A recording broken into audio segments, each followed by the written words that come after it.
He survived war zones abroad, but it was his own country that pulled the trigger.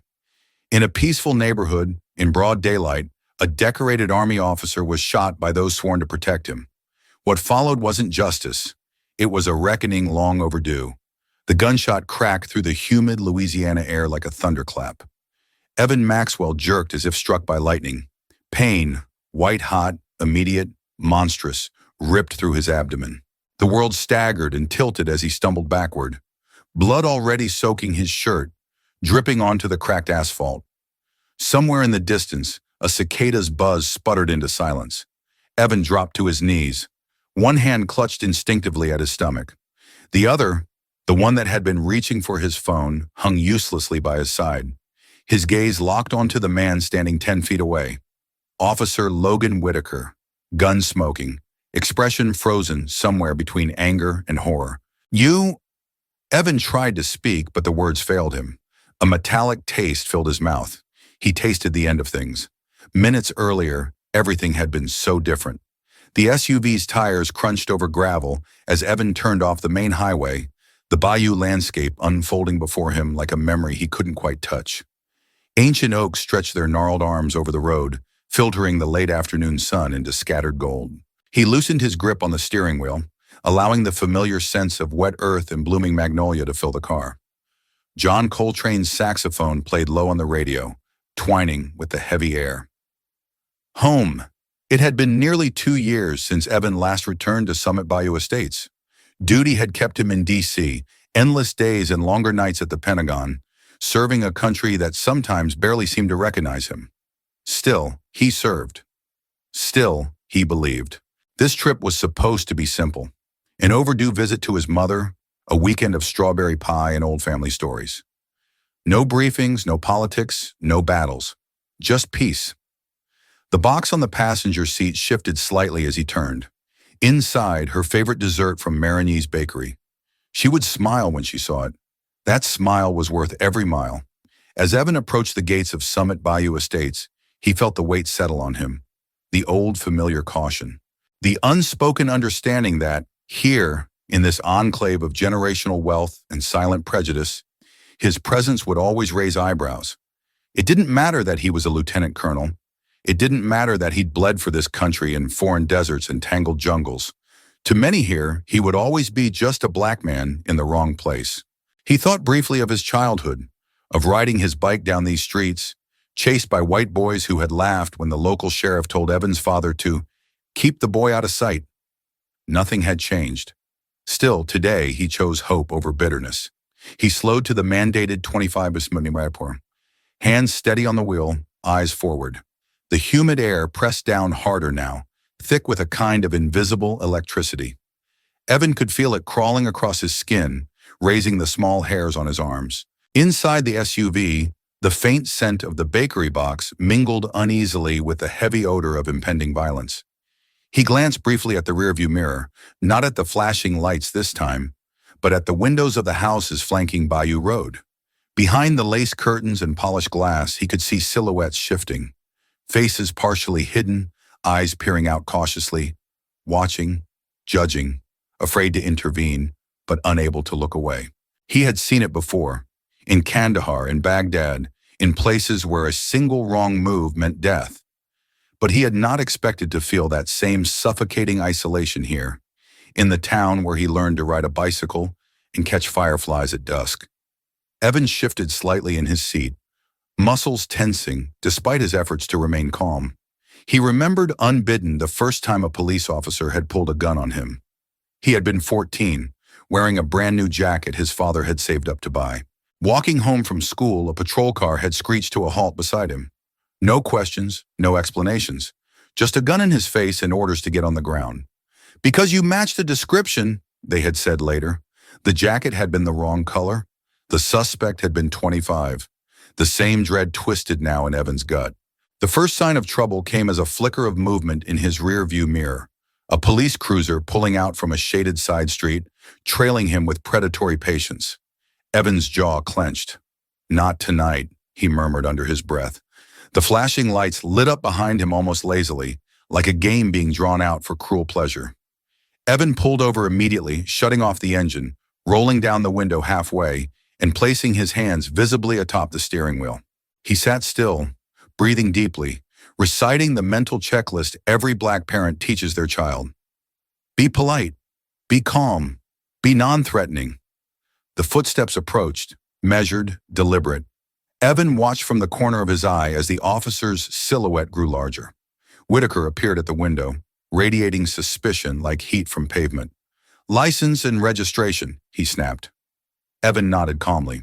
Yes, sir. May I ask the reason for the stop? Whitaker sneered. You don't belong here. That's reason enough. The words like small blades lodged deep. Evan swallowed his immediate anger. Not tonight. Not for something this stupid. My mother lives here, he said, voice level. Cypress Lane. I'm just visiting. Whitaker's lip curled in something between disdain and amusement. You expect me to believe that?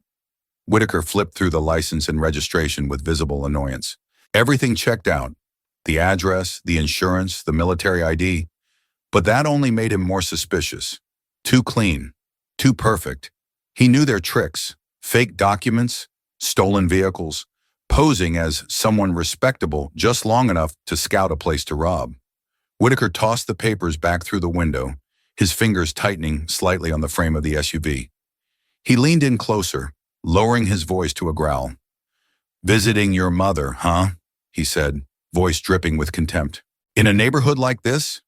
Evan remained calm, his hands still resting visibly on the steering wheel. Yes, sir. I told you.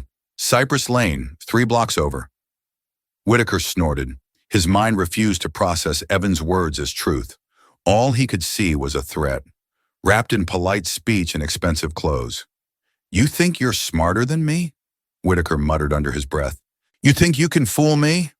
The heat rising inside him wasn't just the Louisiana air. It was fear, anger, and the deeply ingrained belief that people like Evan didn't belong here. Didn't deserve to walk these streets unless it was to mow lawns or fix pipes. Whitaker's hand hovered dangerously close to his holstered weapon as he took a step back. Evan exhaled slowly, sensing the tension. I will call my attorney now, he said clearly, announcing his intention. He moved his hand toward the inside of his jacket, slow, deliberate, narrating his motion as he'd been trained. I'm reaching for my phone, Evan said calmly. Whitaker's heart slammed against his ribs. A voice in his head screamed, He's going for a weapon! He's calling backup! He's about to act! Stop! Whitaker barked, voice cracking with panic. But Evan, determined to stay within his rights, continued the slow, careful motion. The world shrank down to a single point, the movement of Evan's hand. Whitaker reacted before thought could catch up. The Glock came up. The trigger pulled. The shot exploded between them, shattering the humid silence. Evan jerked violently, clutching at his abdomen, a look of pure disbelief etched across his face. The phone, never even fully drawn from his jacket, tumbled from limp fingers to the ground. Somewhere behind fluttering curtains and cracked open doors, unseen witnesses gasped but did not move. The street stood silent once more, save for the low, ragged gasps of a dying man. And in that terrible stillness, even Whitaker realized, too late, what he had done. The sirens shattered the silence minutes after the gunshot, wailing and flashing against the dusky sky. A fire truck, 2 additional patrol cars, and an ambulance converged on Bayou Road, their lights painting the immaculate lawns and white fences in violent reds and blues. Officer Whitaker stood frozen beside his patrol car, his Glock still dangling loosely from his hand. His mouth was dry, tongue thick and useless behind clenched teeth. Around him, the world moved in a strange, slow motion. The first paramedics rushed toward Evan Maxwell's body. Their sneakers squeaked against the asphalt as they knelt down, gloved hands immediately checking for vital signs. Pulse weak, one of them barked. Get the trauma kit, now! The other paramedics sprinted back to the ambulance. Whitaker didn't move. He barely noticed the other officers stepping out of their cruisers, hands on their holsters, scanning the street. Sergeant Miguel Ramirez was among the first to reach him. A veteran of 20 years, Ramirez's sharp eyes swept the scene with the precision of long habit. Blood, civilian down. Officer armed. His gaze landed on Whitaker, who looked wrong, stiff, pale, sweating despite the coolness settling over the bayou. "What the hell happened here?" Ramirez snapped, striding over. Whitaker opened his mouth, but no words came out, just a helpless gesture toward Evan's crumpled form. Ramirez grimaced and turned toward the paramedics. Evan was now strapped to a stretcher, an oxygen mask pressed against his face, his skin a terrible gray beneath the blood. "We're losing him!" the lead paramedic shouted. The stretcher jolted as they loaded Evan into the back of the ambulance. Ramirez jogged over, scanning the ground for evidence. A glint of metal caught his eye, something lying near the blood pool. He knelt down carefully. It was a wallet, knocked loose in the struggle. Inside, among various cards, was a military ID. Ramirez frowned, pulling it out.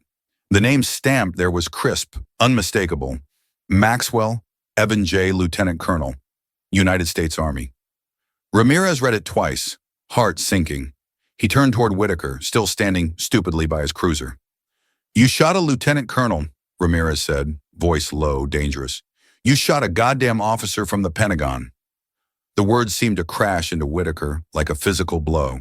He stumbled backward, the Glock clattering to the pavement from numb fingers. Around them, the neighborhood stirred. More curtains twitched, faces pressed against windows. Whispers traveled like smoke across manicured hedges.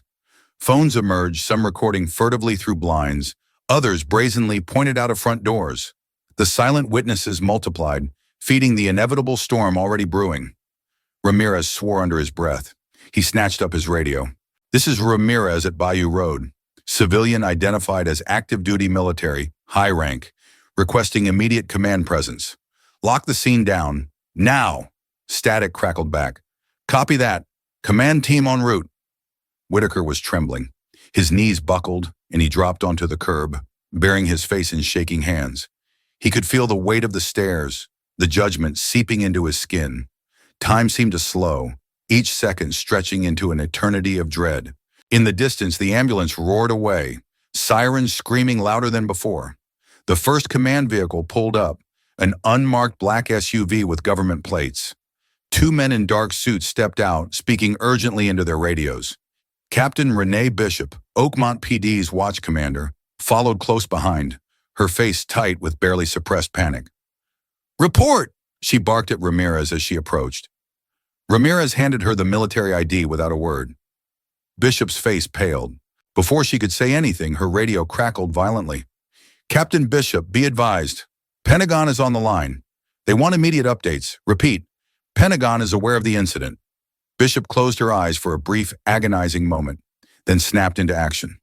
"Secure the scene. No one leaves. I want every piece of evidence cataloged.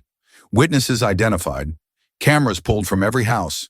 She turned toward Whitaker, who sat slumped on the curb, looking like a man who had just realized he was already dead. "You," she said, voice clipped. "Give me your weapon. Now." Whitaker blinked up at her, confusion clouding his expression, then slowly, shakily, unstrapped his duty belt and placed it at her feet. "You're relieved of duty," Bishop said, cold and final. "Pending full investigation." Whitaker nodded numbly, his mouth working silently. The two men in suits, clearly federal, began cordoning off the area, pushing back the growing crowd, stationing officers at every approach. Above Bayou Road, the tension thickened. People whispered across hedges. Phones recorded discreetly from second-story windows. A few streams were already trending online, snippets of flashing lights and confused voices fueling the wildfire. Bishop's chest tightened as her phone buzzed once more. Another text. "FBI and CID arriving. Federal jurisdiction assumed. Immediate compliance mandatory."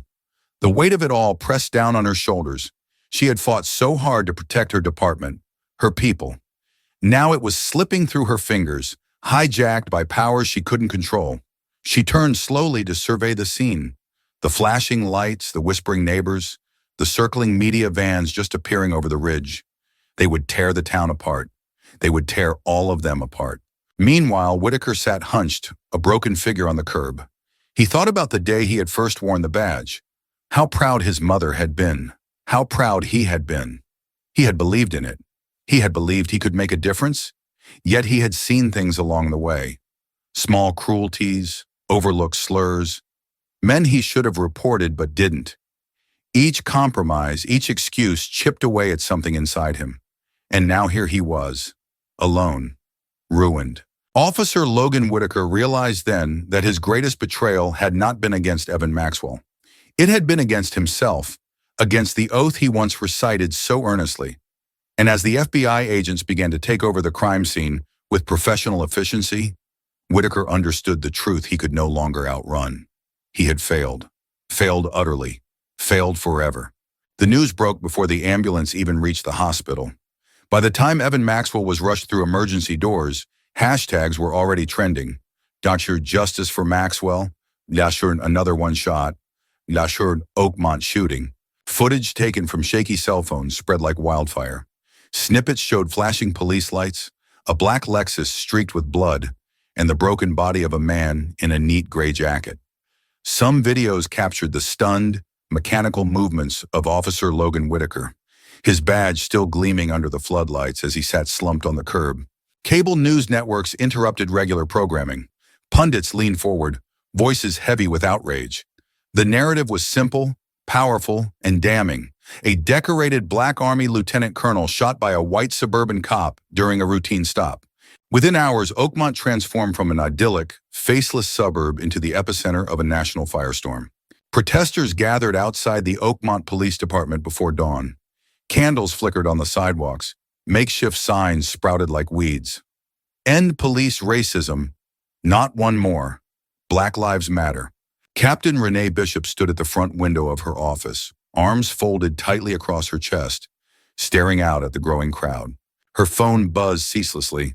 The mayor, the governor, the Pentagon, civil rights attorneys, FBI agents. Each message was colder, more urgent than the last. Oakmont was no longer in charge of its own fate, and neither was she. Downstairs in the holding cell, Logan Whitaker sat alone on a metal bench bolted to the wall. His face was blank, but inside, panic gnawed at him like rats at a sinking ship. He barely noticed when Sergeant Ramirez entered, flanked by two sharply dressed men with federal badges clipped to their belts. "Officer Whitaker," Ramirez said stiffly, voice strained with something close to disgust. "You're being taken into federal custody." Whitaker blinked at him, uncomprehending. "You have the right to remain silent," one of the agents began, voice mechanical. "Anything you say can and will be used against you." The words blurred into meaningless static. Whitaker felt his body rise mechanically, felt the cold bite of handcuffs around his wrists, felt the cameras outside as the station doors opened and the morning sun exploded into his face. Click, click, click-a-kicking.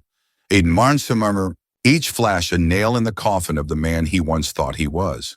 As the agents guided him down the steps, jeering erupted from the crowd. "You murderer!" someone screamed. "Bastard! Justice for Evan." Whitaker didn't lift his head. He couldn't. Across the street, Eleanor Maxwell stood silently behind a row of protesters. She held no sign. She wore no slogan.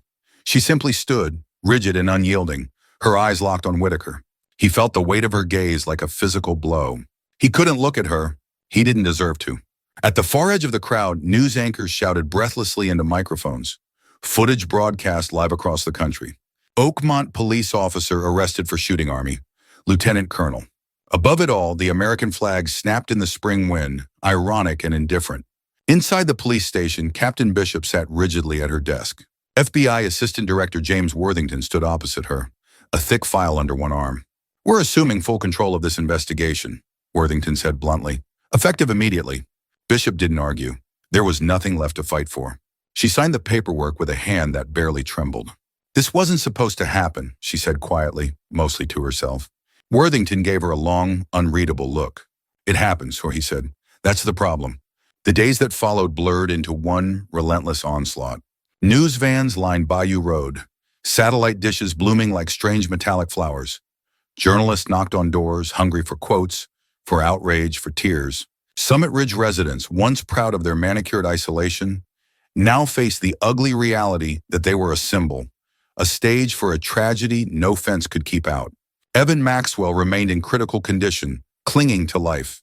Doctors spoke carefully to the media, emphasizing the severity of his injuries, the uncertainty of his recovery. Eleanor Maxwell issued a statement through her attorney. "My husband dedicated his life to defending this country. He survived battlefields overseas. He should have been safe at home. Meanwhile, protests swelled. National leaders arrived, senators, generals, activists. Oakmont's town square became a sea of placards and loudspeakers. Chants thundered day and night. The Department of Justice opened a civil rights investigation. The Army launched its own inquiry. Federal prosecutors convened a grand jury. Logan Whitaker sat in a federal detention center, alone. No bail, no visitors, no reprieve. He spent long hours staring at the cracked ceiling, replaying the moment over and over. The glint of the phone in Evan's hand, the panic tightening his chest, the sound of the gunshot, the world before and the world after. 2 different planets, 2 different men. Captain Bishop resigned under mounting pressure. Her final press conference was short, bitter. "I have served this community for 25 years, she said, voice steady but hollow. "I believe in law and order. I also believe we must be better than our worst moments. I step aside so Oakmont can heal." Reporters shouted questions. Bishop turned and walked away without answering. On the national stage, the battle lines hardened. Some decried Whitaker as a monster, a symbol of everything wrong with policing in America. Others rushed to defend him, a man under pressure, making a split-second decision in fear. Cable news split into warring camps. Hashtags battled across the internet. Families, friendships, communities strained under the weight of arguments that grew more personal, more vicious by the hour. Meanwhile, Eleanor Maxwell and her children kept silent. They mourned quietly, privately, under the gaze of a nation that had turned their grief into a spectacle. But behind closed doors, they planned. They met with lawyers, with investigators, with advocates. They prepared. They would not let Evan's blood be spilled in vain. And in a quiet, sterile hospital room, Evan Maxwell fought his own war. Machines beeped rhythmically. Tubes snaked into his arms, his chest, his throat. The man who had survived foreign battlefields now lay broken by a simple, routine stop on American soil. His fight for life was a battle without guns, without commands, without medals. Just breath, just time, just hope. The monitors beeped steadily, filling the sterile hospital room with a rhythm that seemed both too loud and too fragile. Evan Maxwell opened his eyes. At first, he could barely process what he was seeing. The blurred ceiling tiles, the sterile white lights, the rhythmic hum of machines breathing for him. Pain roared through his body the moment awareness returned. He gasped, chest shuddering under the weight of it. Nurses rushed in. Shadows moved across his vision. Hands checked his vitals. Whispered reassurances floated over him like mist. But Evan's mind locked on one thing. He was alive. Broken, battered, tethered to tubes and wires, but alive. And somewhere deep inside, past the agony and confusion, a fierce ember of determination flared to life. News of Evan Maxwell's awakening spread like lightning. The headlines screamed, "Oakmont shooting survivor regains consciousness. Lieutenant Colonel Maxwell fights back." The chants outside the hospital grew louder. Vigils turned into celebrations of survival. Hope, so long a fragile thread, now wrapped itself like armor around the cause. Yet inside the FBI's makeshift command post in Oakmont, there was no celebration. There was only cold, methodical movement. Documents spread across tables, maps, timelines, witness statements, ballistics reports. The Department of Justice pushed forward aggressively. Special agents from the Army's Criminal Investigation Division cross-referenced every scrap of evidence. The deeper they dug, the worse it looked for Officer Whitaker. Body cam footage, patchy, inconsistent, showed no clear threat from Maxwell before the shot was fired. Radio logs revealed no legitimate reason for the traffic stop in the first place. Worse still, forensic analysis suggested that Maxwell's cell phone had been drawn only halfway out of his pocket when the trigger was pulled. It was damning, and it was just the beginning. Whitaker sat alone in a windowless interrogation room, wrists shackled to the table. He stared blankly at the scuffed floor, his mind a haze of memories he could not escape. The shouting crowd outside the courthouse grew louder with each passing hour. The chants changed. "Charge him! Justice for Evan! No more excuses!" Whitaker's court-appointed attorney, a thin, exhausted man named Richard Halverson, sat across from him, thumbing through a stack of papers. "You're being arraigned this afternoon," Halverson said without preamble. "Federal charges, civil rights violations, attempted murder, assault with a deadly weapon under color of law." Whitaker didn't react. Halverson leaned forward. "They're stacking everything they can. And the jury pool? He shook his head. You're already guilty out there. Whitaker finally looked up, eyes bloodshot and hollow. I never wanted to hurt anyone, he rasped. Halverson sighed. Intent doesn't matter anymore, Logan. Actions do. The courthouse was a fortress. Barricades lined the steps. National Guard troops stood shoulder to shoulder in riot gear. Snipers perched on rooftops, their rifles glinting under a slate-gray sky. Inside, the atmosphere was no less tense. Journalists crammed into every available seat. Military officers sat stiffly in uniform along the aisle, their rows of medals gleaming. At the front, the prosecution table bristled with energy. Assistant U.S. Attorney Sofia Delgado, known for her ruthless efficiency, organized her files with clinical precision. At the defense table, Whitaker sat rigid, hands cuffed in front of him. He wore a plain suit. No badge, no gun, no symbols of authority. Just another defendant in the eyes of the law. The bailiff called the court to order. Everyone rose as Judge Harriet Monroe, a woman with a reputation for unwavering impartiality, entered. Be seated, she said, her voice firm. The arraignment began. Formal charges were read aloud, each syllable striking the air like a hammer. Whitaker listened, numb. In the back of the courtroom, Eleanor Maxwell sat between her two teenage sons. Her hands were clasped tightly in her lap. She stared straight ahead, face carved from stone. Whitaker risked one glance toward her. Their eyes met. In that fleeting second, Whitaker saw it all. The grief, the rage, the relentless, bottomless sorrow. It gutted him. He dropped his gaze, ashamed. After the charges were read, Judge Monroe turned to the defense. How does the defendant plead? Whitaker's lawyer rose. Not guilty, Your Honor. Murmurs rippled through the courtroom. Some scoffed, some cursed under their breath. But the wheels of justice ground forward, indifferent to emotion. Judge Monroe set a trial date 6 months out. Bail was denied. Given the severity of the charges and the national attention, Whitaker would remain in federal custody. The gavel came down with a sharp crack. This court is adjourned. As people filed out of the courtroom, the divide between two Americas became palpable. On one side, protesters and activists demanded full accountability, chanting for systemic change. On the other, police unions, certain politicians, and segments of conservative media painted Whitaker as a scapegoat, a victim of political hysteria. Cable news ran split screens. One side showed Eleanor Maxwell, standing solemn and unbroken. The other showed thinly veiled editorials about the war on cops. The battle was no longer just about Logan Whitaker and Evan Maxwell.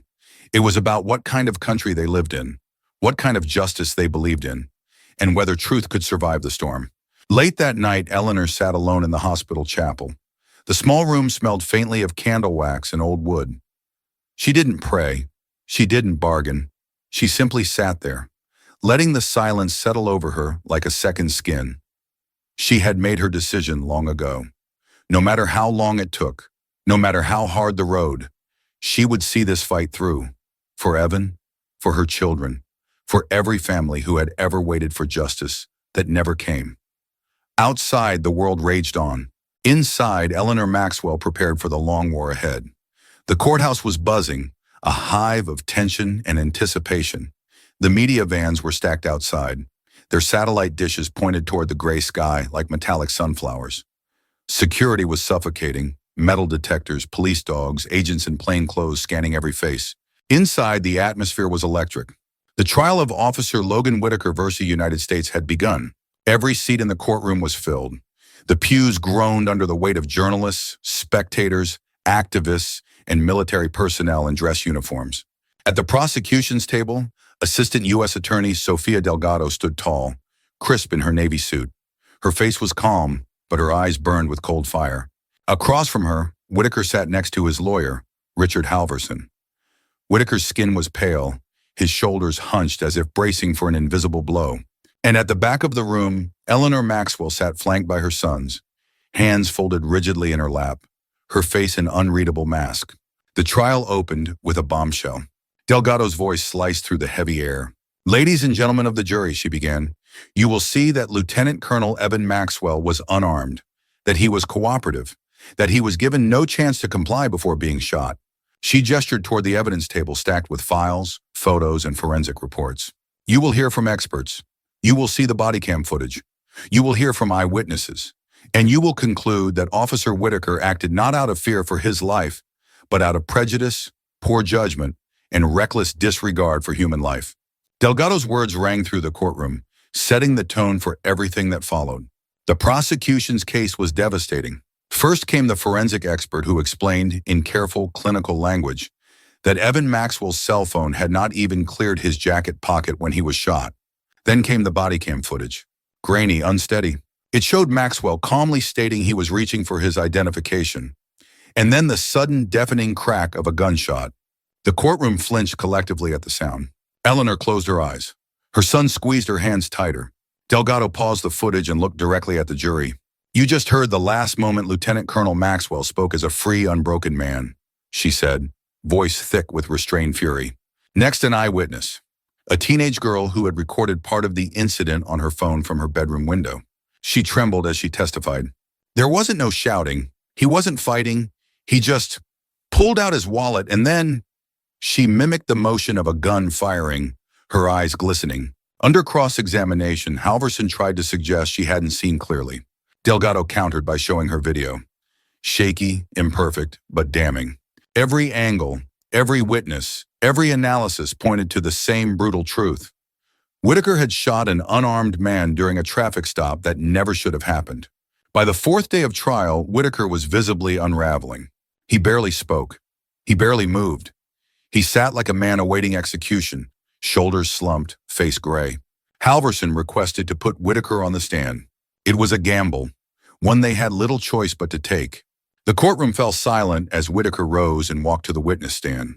He was sworn in. He sat stiffly, eyes hollow. Halverson began gently. Officer Whitaker, can you tell the jury what you felt that night? Whitaker swallowed hard. I was scared, he whispered. I thought he had a gun. Had you seen a gun? Halverson pressed. Whitaker hesitated. No, but I was scared. Halverson nodded sympathetically. Isn't it true that officers are trained to react quickly in potentially deadly situations? Yeah, Whitaker rasped. Halverson backed away, satisfied. But Delgado rose smoothly for cross-examination. Officer Whitaker, she said, voice like a whip crack. You were scared of what? Whitaker blinked. I thought he might have a weapon. Delgado advanced a step. Did you see a weapon? No. Did you see any aggressive movement? No. Did you hear him threaten you? No. Did you give him any verbal commands before firing? Whitaker's voice broke. No. Delgado let the silence stretch, heavy and unbearable. Then she spoke, soft but deadly. You were scared. Of what, Officer Whitaker? Of a black man reaching for his wallet? Whitaker crumpled inwardly. His lawyer objected, but the damage was done. The jury had seen it. They had seen everything they needed. The closing arguments were brief. Halverson begged for understanding. A man, a split-second decision, a lifetime of regret. Delgado's closing was merciless. Fear, she said, does not absolve recklessness. Prejudice does not excuse violence. The jury was sent out to deliberate. The hours crawled by. Outside, protesters chanted. Inside, families prayed. Whitaker sat motionless, staring at nothing. Eleanor Maxwell held her son's hands, her heart hammering so loud she thought everyone could hear it. Finally, word came. The jury had reached a verdict. The courtroom filled again. Everyone rose as Judge Monroe took her seat. The clerk unfolded a slip of paper. On the charge of civil rights violation under color of law, guilty. On the charge of attempted murder, guilty. On the charge of assault with a deadly weapon, guilty. Each word hammered into the room like thunder. Whitaker closed his eyes. Eleanor didn't move, didn't cry. She just gripped her children's hands tighter. Sentencing was scheduled for 6 weeks later. Whitaker was led away in shackles. His head bowed. His life, his career, his future, shattered. Outside the courthouse, the reaction was immediate. Cheering, crying, angry debates. Some saw justice, others saw betrayal. Cable news erupted. Pundits screamed across split screens. Social media exploded into new battlefields. The country split even deeper. Later that evening, Eleanor Maxwell stood before a sea of reporters. Flashes exploded around her. She spoke slowly, carefully. We are grateful that justice was served today, she said. But justice is not a destination. It is a struggle. A daily, ongoing struggle. This is not the end. She stepped back. No more words. No triumph. Just grim, exhausted determination. And somewhere, Deep inside the sterile walls of the federal detention center, Logan Whitaker sat alone in his cell, staring at the cracked paint on the wall, understanding, finally and fully, what he had done, what he could never undo. The day of sentencing arrived under a heavy, slate-gray sky. It felt as though the entire nation held its breath. Outside the courthouse, crowds swelled. Two very different groups faced each other across police barricades. On one side, supporters of Evan Maxwell, holding candles, banners, and signs that read, "Justice must prevail." On the other side, supporters of law enforcement, waving flags, some shouting that Whitaker was being sacrificed for politics. Helicopters hovered overhead. Reporters swarmed the steps. Every major news network carried the proceedings live. Inside, the courtroom was packed to capacity. Security was tighter than ever. Metal detectors, pat-downs, bomb-sniffing dogs. Eleanor Maxwell sat in the same seat she had occupied through every hearing, her sons beside her, their faces drawn but composed. At the defendant's table, Logan Whitaker sat, shackled, eyes fixed on a single crack in the wooden floor. His lawyer whispered to him, but Whitaker barely seemed to hear. Judge Harriet Monroe entered, and the room rose in solemn silence. She took her seat, adjusted her glasses, and surveyed the room. "This court convenes for sentencing in the matter of United States versus Logan Whitaker," she said, voice even but carrying the weight of the moment. Judge Monroe began by acknowledging the gravity of the case. "This is a tragedy with no winners," she said. "A man who dedicated his life to public service lies broken, and another who swore to uphold the law stands convicted of violating the very oath he took." Her gaze swept over the room, lingering briefly on Whitaker, then on Eleanor Maxwell. "Justice demands accountability, but justice must also serve as a beacon for change." She reviewed the charges: civil rights violations under color of law, attempted murder, assault with a deadly weapon. She recounted the facts: an unarmed man shot without cause, a life permanently altered. Then she turned to Whitaker. "You had options, Officer Whitaker," she said, her voice hardening. "You had training, you had duty, you had the law. You chose fear over judgment. You chose prejudice over principle. And for that, you must be held accountable." Suddenly, a rustle moved through the courtroom.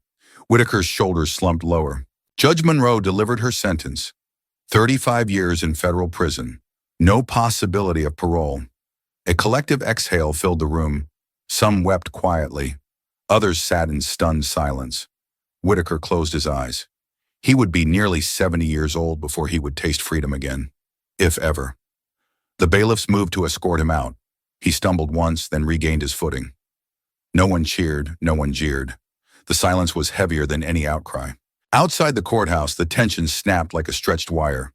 Protesters cheered, cried, sang. Counter-protesters shouted slogans, clashed with riot police. Skirmishes broke out in several cities across the country: Oakland, Atlanta, Chicago. Nothing on the scale of mass riots, but enough to deepen the scars that already marred the nation. Cable news split screens showed blazing headlines: historic sentencing in police shooting case. A divided America reacts. Commentators screamed over each other. Debates ignited on every platform. Had justice been served, or had vengeance won? No one could agree. Everyone was angrier than ever. In the days that followed, proposals for police reform surged into the national conversation. Some cities pledged new training programs. Others promised civilian oversight committees. But promises had been made before, and Eleanor Maxwell knew promises were easy. Change was hard. Still, something was different this time. Something had shifted. Evan's name was invoked in legislative chambers, his story taught in classrooms. His sacrifice, unwilling, unjust, had become a catalyst. Small steps, but steps nonetheless. Late one evening, Eleanor visited Evan's hospital room. He remained heavily sedated, the long road to recovery stretching uncertainly before him.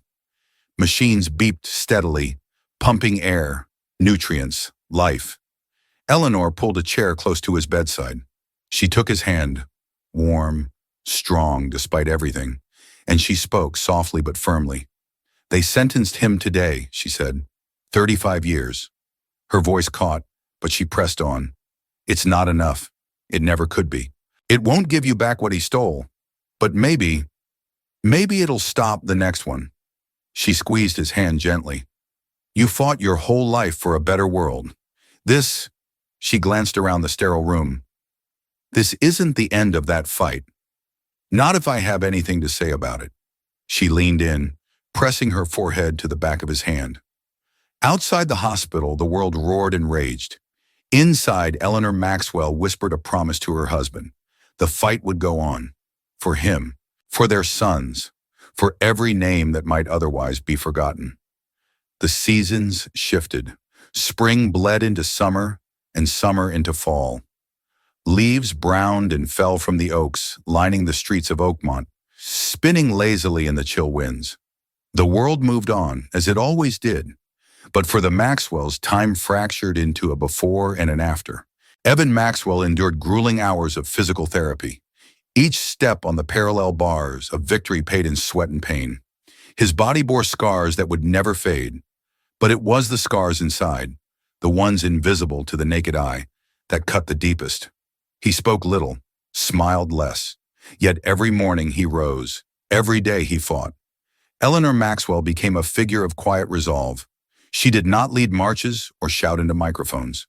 Her battle was fought in courtrooms, in council meetings, in sterile office spaces where laws were drafted and policies rewritten. She met with senators, police chiefs, civic leaders. She told Evan's story again and again, never letting the memory of what had been done to him grow cold. She was determined. If she could not change the past, she would fight to change the future. Small victories bloomed across the country. New policies required de-escalation training for police. Body camera mandates were expanded. Civilian oversight committees gained real teeth. Eleanor heard the announcements. She smiled politely for the cameras, but in private she wept, because change was slow, painfully slow, and because for every step forward, there seemed to be 2 steps back. One evening, as the first frost dusted the sidewalks, a candlelight vigil was held at Oakmont's town square. Hundreds gathered. Evan was there, sitting stiffly in a wheelchair, wrapped in a thick coat, a blanket across his knees. Eleanor stood behind him, one hand resting gently on his shoulder. There were speeches about resilience, about hope, about the long, unfinished journey toward justice. Songs drifted into the cold night air. Candles flickered like 1,000 tiny stars.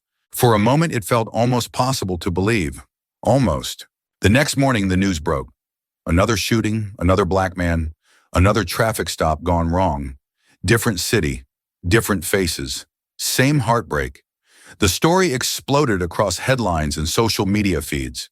The details blurred together, painfully familiar. A young man reaching for his wallet, a sudden shout, a gunshot, another life shattered, another family thrust into the maelstrom. Eleanor watched the coverage from the small living room where Evan rested. He sat quietly, eyes closed, breathing slowly. The television flickered images of yet another mother sobbing into a sea of microphones. Eleanor muted the sound. Silence blanketed the room. For a long time, she simply sat there, staring at the silent screen. The world spun on. The slogans would return. The marches would return. The panels and promises and well-meaning reforms would return. And still, the blood would stain the pavement. Still, another name would be added to the ever-growing list. Still, mothers would bury their sons. Later that afternoon, Eleanor slipped outside alone. The air was crisp, sharp with the scent of burning wood. She walked aimlessly, the cold gnawing at her fingertips. Oakmont's streets were quiet, the town wrapped in the heavy hush of early winter. Passing a shop window, Eleanor caught her reflection. Older, thinner, her face lined with grief and determination. She stopped. For a moment, she simply stood there, looking at herself. Then she squared her shoulders and walked on. Somewhere, another family was waking to a nightmare.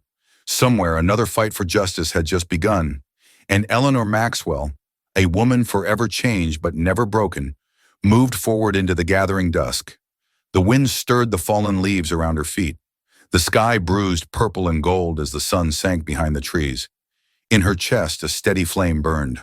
Small, battered, but unextinguished. The battle was not over.